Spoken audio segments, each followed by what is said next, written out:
If your entire identity is based around being a creative, then this question hits different. What will you do when AI makes better sounding music than you? To answer this question, I'm going to be reacting to a video by a content creator and music producer named Venus Theory. He's going to go ahead and explore this question and give his insight on AI and the changing landscape. Make sure you stay tuned to the very end of this video, because I promise you it's packed with a ton of value and a ton of information that you definitely need. Without further ado, let's get into it.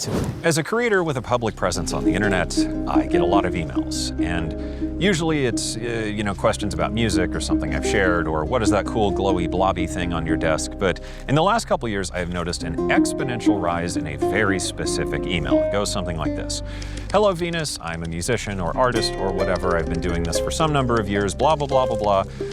Now AI exists, and what's the point in me doing anything?" And I think that sucks on every single layer of existence. But as the self-appointed hairy, thinky man of music and stuff on the internet and aspiring millennial core hipster barista, I have some thoughts I would like to share with the class, if you'll indulge me, when it comes to the question that I guess now defines people as modern artists. What do you do when AI makes better stuff than you? Let's say that tomorrow your entire music making setup or whatever was destroyed. The next day, would you then start working to get it back? And if you answered yes, congratulations friend, you're one of us, because making art is awesome and who the fuck cares what other people think? On the other end, if you answered no, then congratulations, you've been spared from living out your days in the existence of being an artist. Long-winded framing device out of the way.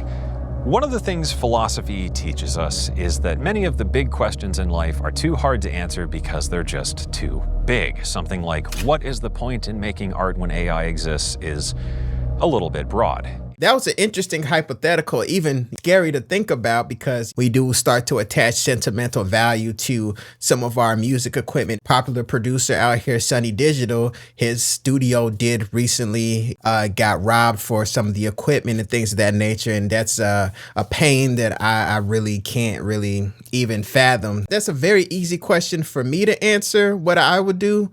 But then when it comes to AI and people who can prompt music, I think if they're in it specifically for a monetary reason, I think to a certain extent, the fact that they're detached emotionally from the music that they're creating by just prompting it totally, they may be able to make more money because they're just looking at this thing as a pure commodity to exploit just simply for financial gain, as opposed to this thing that we're just pouring our hearts, our soul into. Gives us something to think about. So let's go ahead and get back into the video. One of the things philosophy teaches us is that many of the big questions in life are too hard to answer because they're just too big. Something like, what is the point in making art when AI exists, is a little bit broad. And if we want to answer that question, we have to break it down and attack it from a few different angles of smaller and more manageable chunklets, if you will. So instead of asking that, you have to ask yourself things like, why am I making art to begin with? Who am I making art for?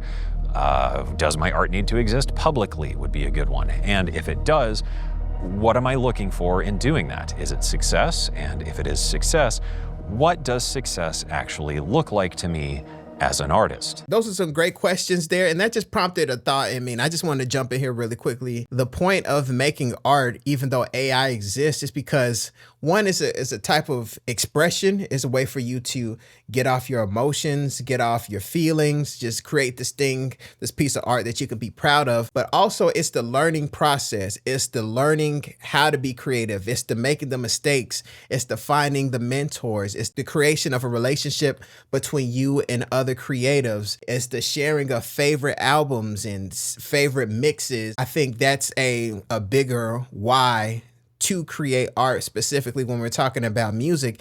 And it's a bit strange for someone to even ask that question. I would ask that person, why would you ask that question? It's like, why are you even doing this? Why are you even creating music if you need to ask that question? You should be doing it just for the passion, just for the love of it. And then from there, of course, we have the business aspect that comes after that. So let's go ahead and get back into the video. What might be my most insane and controversial take in music right now is that over time I've somewhat found myself coming around to and agreeing with the CEO of Suno in his absolutely insane interview where he says something to the effect of, most musicians don't enjoy making music anymore. And it's not because of the way he frames his argument, because he's a fucking idiot.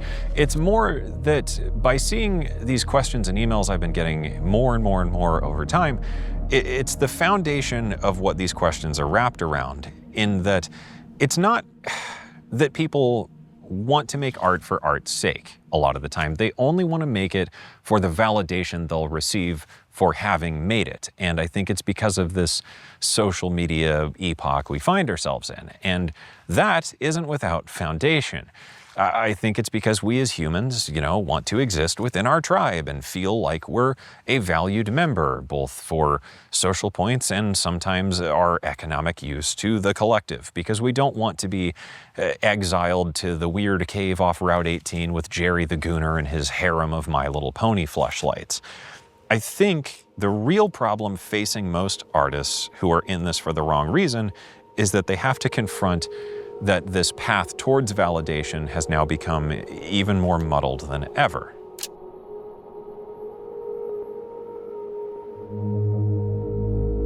I think the root of the issue here really comes from a deeper layer of questioning, in that why do we bother making anything at all against the wave of not only all other art, but now an even bigger wave of an amalgamation of artificial art made from all the art that has ever existed? Assuming you have all your basic faculties about you, your mind, your ability to move and speak, and you have free time to do stuff, why bother creating? You could do so many things, like build a fence, or spray some bleach on a Cybertruck, or any number of other more useful things, but instead you chose poorly and became an artist. So there's gotta be something there, I think, And I think it's because that your chosen medium as an artist, in this case music, offers you an ability to translate your abstract ideas into a tangible form. And that alone is what I think separates you from the machines.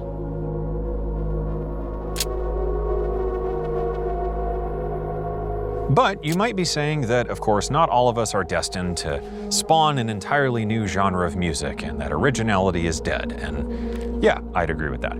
I think the thing, though, is there becomes this innate fear when you consider that maybe you work within a genre like techno or bluegrass or something that has some pretty hard set rules of what makes a work of that specific genre. So what do you do then? Because machines are pretty good at replicating something with a lot of patterns.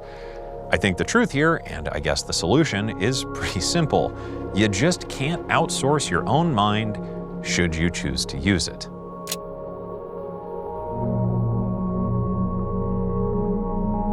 When it comes to art, AI has a pretty transparent case of, I guess, what I would label as intent deficit. It can only ever have instructions, which makes it a pretty classical case of a philosophical zombie. It can certainly mimic things, but it has no reason for doing so. And when it does, it lives in this hard-walled garden of pure syllogistic logic.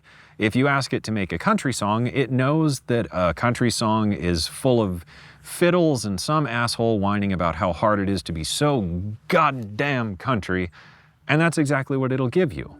It has no reason to do anything but that, and it will never question this.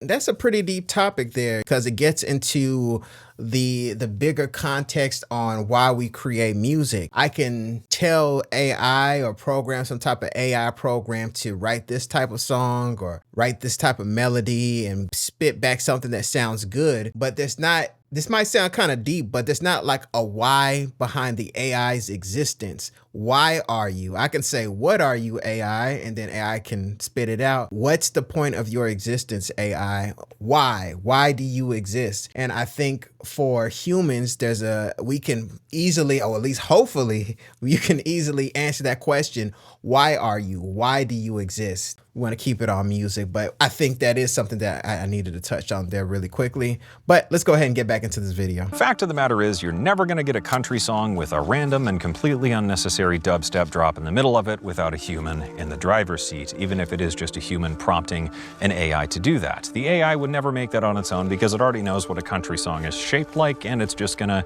keep doing that over and over. To use what may be the most overused philosophical expression of all time, and I am sorry to do this, I think, therefore I am. And to me, therein lies the answer here. All of this stuff is a lot like riding a bike to the top of the mountain in GTA 5 and now deciding that you know what it's like to be a professional mountain biker. While you may have, to some extent, the image of this thing, you do not and cannot have, by this process, the actual experience. This may be a little bit of a cold shower here, but ultimately art has been down a long and troubled road of being turned into simply a commodity. And when it comes to things like music, you know, the lo-fi hip-hop to study to and whatever that you flick on while you do the dishes, just like a dishwasher is a more efficient appliance to finish these theoretical dishes, the AI art generators are a more efficient appliance for filling this utilitarian side of art. So I think the existential question facing a lot of artists here of what makes their art good against the work of these perfect machines lies in supposing that their work is a utility and not art as an identity. Real art invites conversation. I think that's something we can all agree on. Yeah, and AI art is a lot like trying to have a conversation with an incredibly realistic statue of a human. It's certainly a signal, but it's not real communication. And when it comes to the average listener, in the case of music, now this very composite average version of everything has become infinite, it's instantaneous, and it's basically free. But average isn't interesting. So as a musician, I guess you have to ask yourself, are you making your music to be heard, or are you making it to be listened to? I think there's a very hard distinction between the two that people forget to sit down and draw to some extent. Yeah, and that touches on, you know, why specifically in like the hip hop space, there's so many different debates on who's the best writer, who has the best flow. And I think that's because in that genre of hip hop, it's just, especially when we talk about the real lyricists with the real strong pen, man, it's like people are really listening. And that's because people are really listening intently on what the artist is saying. And then what they're saying can touch on something that we know about their biography, where they're from, you know, what experiences that they've had, you know, certain things they've spoken on different interviews. I think the examination of the lyrics for the meaning is something that definitely that would be really pointless to do with AI. If there's a really good song out there that just sounds good and it feels good, how can these different streamers and YouTubers really make reaction videos to it? You know, and that's kind of like its own little separate industry here on YouTube. But let's get back into the video. What I'm trying to say here is, and this might be a little bit spicy, maybe AI art didn't kill your career as an artist. Maybe it just raised the bar of how interesting your work needs to be to yourself. To very briefly summarize a guest lecture I've given at a lot of schools and speaking events, I think that as artists, what we chase and the dragon that we're after is not actually perfection, it's just novelty and the pursuit of ideas that we find interesting to ourselves. And in a way, this is why I'm glad this AI shit exists and that it's such a problem right now, because the second you dare to have an original idea or just a weird little gremlin thought and put that into something, you rise above the infinite noise floor of all of the completely average bullshit out there. And that's a really powerful thought, and I think something that can not only make this one of the most interesting times to be an artist, but one of the most valuable. I think what I'm trying to get at with all this is that now, maybe more than ever, anything as an artist you do that is unique or new or random or weird or just kind of interesting has become inherently valuable again, and it's solved that fundamental supply and demand problem we've all been all too familiar with. And by taking these things that are maybe even an accident or whatever, and excising them to the point of intention, we now separate ourselves from the infinite wave of NPCs we maybe find ourselves up against in the interconnected world of the internet and stuff. When he speaks about the quirks and the accidents and things like that, I don't necessarily go straight to the music. My thought process was going more so the things around the music, the things that's going to be difficult for AI to actually replicate. I think about people like Black Boy Max. I think about people like DDG. I think about people like, even more recently, Sauce Walker. As you create your music, jump on stream, do reactions. Sometimes they play video games and they really create these human connections that AI can't really do. Let's go ahead and get back into the video. As much as I hate to say it, music is what feelings sound like. It's a very self-helpy bullshit sounding thing, but it is true, and I think it's a beautiful sentiment now against the ocean of AI slop we all find ourselves drowning in, and the cruise ships on top of this ocean of garbage piloted by prompters masquerading as artists proper. I think what I'm trying to get across in all this, and what I hope I do in this video, is that your undeniable power as an artist is to find things people are not looking at and shove it right in their faces. And that's something that a prompt really cannot do, because it requires you to live in service of only what you truly feel. AI art is here. It exists, and that sucks. Things could be better, but I don't think it's all doom and gloom here. Real art exists as a result of the human condition, and I think ultimately human limitation. AI art is the most perfect and frictionless form of what something could be. And maybe there's a weird doomerist take on all of that and our innate desire to destroy our need to be creative, but maybe that's a different video. What I'm trying to say here is that everything you make is the result of whatever it is that you've experienced and distilled into your own taste. Maybe you're not such a great guitar player, but because you're not such a great guitar player, you have to find a weird way to work around the chords you can't play, and through doing that, you discover the you in your own work. And hot fucking take here, Suno's not gonna do that for you. Okay, it's like 40 degrees, I'm freezing, I need to get out of here, so TLDR time. Real art invites things like introspection and speculation and critique, and generative AI art is just a flawless, perfect form of whatever it was told to be, or it is not. It's truly that binary.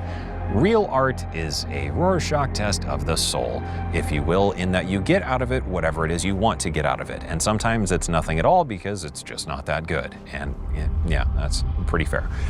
The inconvenient truth that every AI simp on the internet seems to spend their lives and obsession tap dancing around in little circles is that AI art is not a window, it's just a mirror. It's this big dog and pony show packaged and sold to you as a convenient monthly subscription, as though it's an outlet, when in reality it is nothing more than an artifice of its own design. Wow, that was a powerful point. AI is a mirror, not a window. It can only reflect what's put out there. It's not actually peering into the human soul, the human psyche, the human experience. And that just got me thinking about the story of humans in general, the storytelling of people and families and sitting around the campfire.